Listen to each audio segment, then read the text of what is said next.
Извештајот на Европската комисија за Република Северна Македонија е вистинско охрабрување за продолжување на спроведување на реформите во одредени сектори, порача амбасадорот на Република Франција Кристоф Лериголер. Посочи дека извештајот сам по себе е интересен, како и дека е многу детален, комплетен.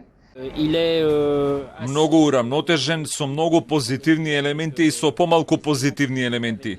Но исто така представува охрабрување за да се продолжи на патот на реформите и со посебен акцент што е ставен на зајакнување на владењето на правото, независното судство и борбата против корупцијата, теми кои што се важни во сите наши општества.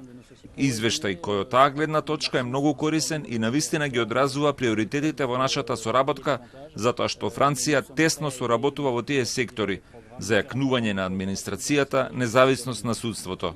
Пред 6 дена Европската комисија во извештајот за напредокот на земјава нотираше дека Македонија изминатите 12 месеци не презела решителни чекори за напредок во процесот на преговори за пристапување.